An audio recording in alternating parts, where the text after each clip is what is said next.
As Christchurch starts the process of rebuilding, critics are saying that some homes should never have been built in the city's east.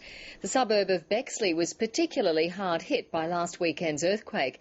It sits on an old riverbed, and architects have described the building of houses there as scandalous. New Zealand correspondent Dominique Schwartz reports. The views of the estuary from Bexley are great, if you can see past the sludge. But it's not just an eyesore. The earthquake has liquefied the soil that used to underpin the houses in this subdivision. Now homes and sections are likely to be written off.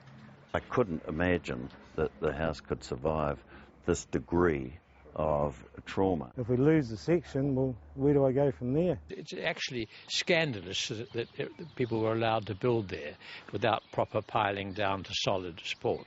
Architect Sir Miles Warren also lives near the water, but on harder ground. Well, you can see from here that the little gables have fallen out and crashed through the roof below.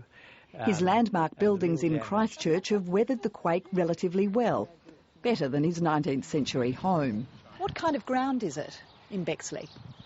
Well, mush is probably the best description, but I think in future much greater care will have to be taken with the substance of the ground conditions. That building actually... the Mayor of Christchurch, Bob Parker, agrees that building regulations will need to be tightened and some areas possibly abandoned.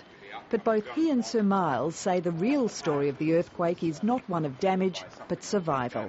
Nobody died in this earthquake. Where in the world have you seen and heard of an earthquake of over 7 on the Richter scale within a kui of a city of 500,000 people that somebody wasn't killed or seriously injured? And residents are happy to drink to that. Dominique Schwartz, ABC News, Christchurch.